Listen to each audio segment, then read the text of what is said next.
The only people who don't want to disclose the truth are people with something to hide. That maybe I'm not an American citizen. And some people said, he has a forged birth certificate.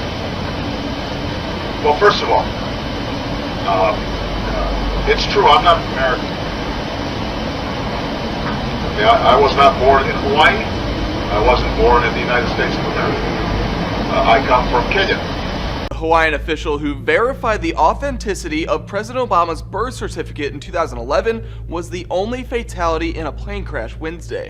And a small plane crash in Hawaii killed a high-ranking state official. The Cessna Grand Caravan went down in the water yesterday off the island of Molokai. The plane was headed to Honolulu. Officials say the director of Hawaii's health department, Loretta Fuddy, was killed. 8 other people were on board, including a pilot.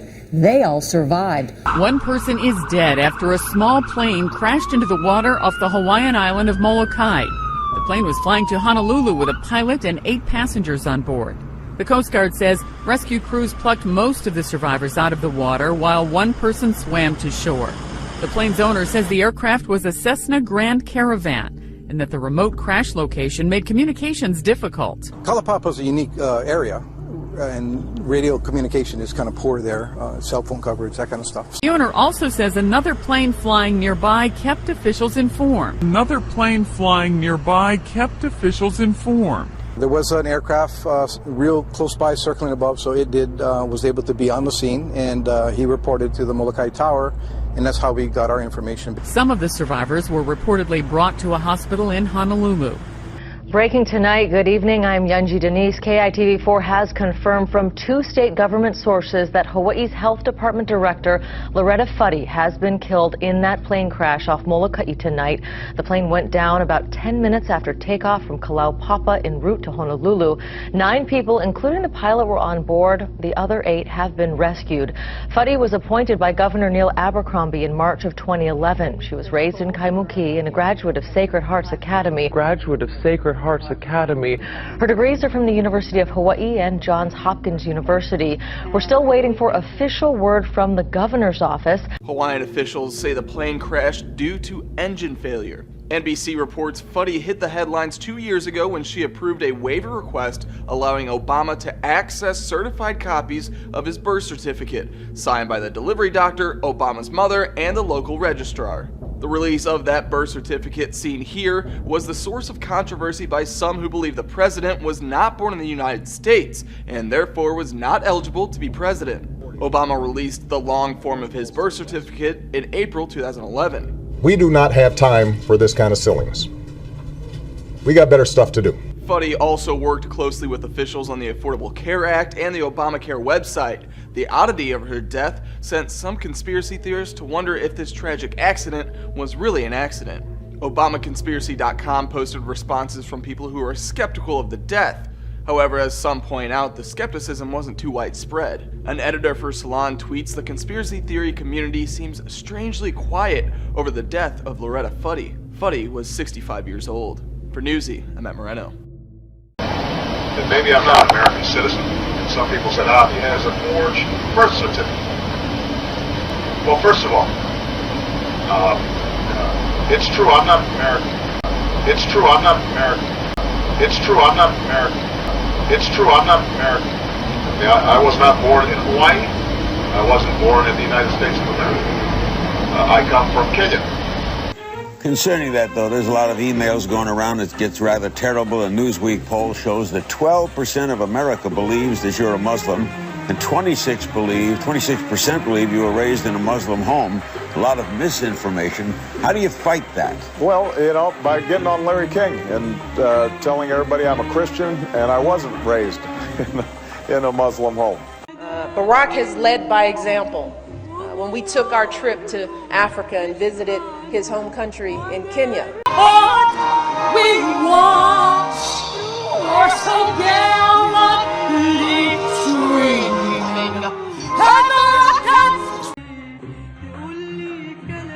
We are no longer a Christian nation. We do not consider ourselves a Christian nation. The United States has been enriched by Muslim Americans. Since our founding, American Muslims have enriched the United States. Islam has always been a part of America's story. There is a mosque in every state in our union and over 1,200 mosques within our borders. One of the points I want to make is that if you actually took the number of Muslims, Americans, we'd be one of the largest Muslim countries in the world.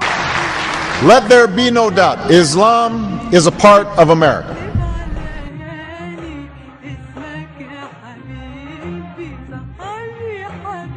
He did bow to the Muslim king, while he did not do it to the British Queen of England. And by bowing, he showed the world that I am subservient. I do bow down to you as a Muslim king, something no other president has done with Saudi Arabia. The Saudi king is his peer. He is not his subordinate in order to bow for him. And this is exactly what Obama did.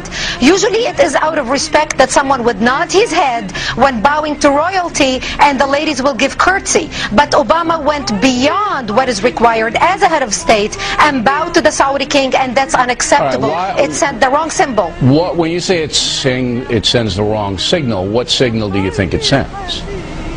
It sent a message that Islam is superior to any other master or king or president in the world, that an American president bowed to a Muslim king. It also sent a message that terrorism and jihadism is giving Islam the respect it should have on the world stage, to the point that it made an American president, for the first time in history, bow to a Muslim king.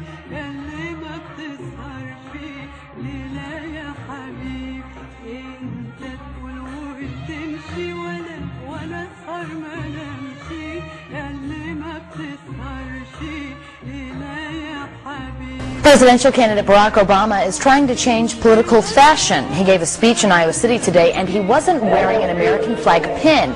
Those pins have become synonymous with politicians since 9/11. Obama says he doesn't like how the pin has come to represent patriotism in America. I won't wear that pin on my chest. It's a little weird, Alan, that in the middle of the campaign the guy takes off the American flag that most people wear because they're proud of their country. Let me speak as clearly and as plainly as I can. America is not and never will be at war with Islam.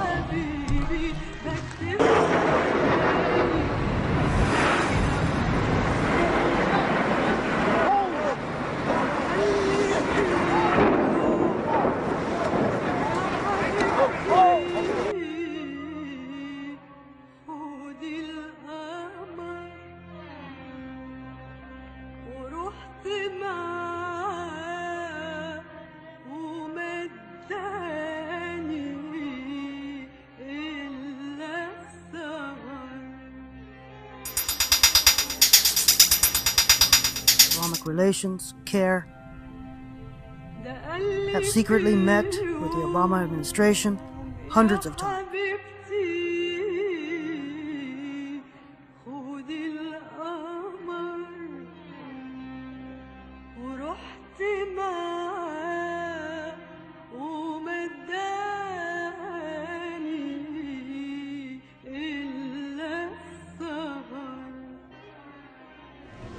Thank you. And Eid Shoma Mubarak.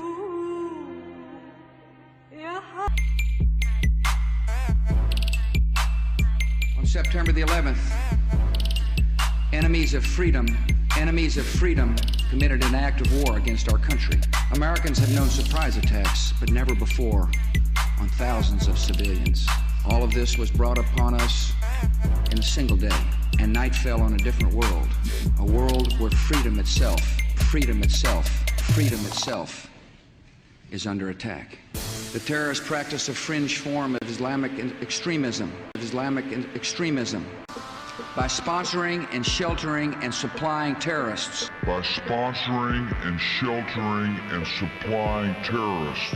By aiding and abetting murder, the Taliban regime is committing murder. The terrorists are traitors to their own faith, trying in effect to hijack Islam itself.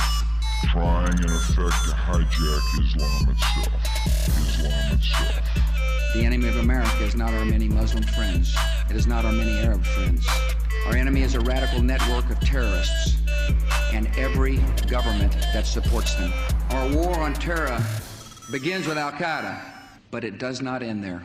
I mean, let's remember here, the people we are fighting today, we funded 20 years ago. By sponsoring and sheltering and supplying terrorists. By sponsoring and sheltering and supplying terrorists. By aiding and abetting murder. The Taliban regime is committing murder. And we did it because we were locked in this struggle with the Soviet Union. They invaded Afghanistan, and we did not want to see them control Central Asia, and we went to work. And it was President Reagan in partnership with the Congress, led by Democrats, who said, you know what, sounds like a pretty good idea. Let's deal with the ISI and the Pakistani military, and let's go recruit these mujahideen, and let's get some to come from Saudi Arabia and other places, importing their Wahhabi brand of Islam so that we can go beat the Soviet Union. And guess what? They retreated. They lost billions of dollars, and it led to the collapse of the Soviet Union. So there's a very strong argument, which is, it wasn't a bad investment to end the Soviet Union, but let's be careful what we sow because we will harvest. So we then left Pakistan. We said, okay, fine, you deal with the stingers that we've left all over your country. You deal with the mines that are along the border. And by the way, we don't want to have anything to do with you. In fact, we're sanctioning you. So we stopped dealing with the Pakistani military and with ISI, and we now are making up for a lot of lost time.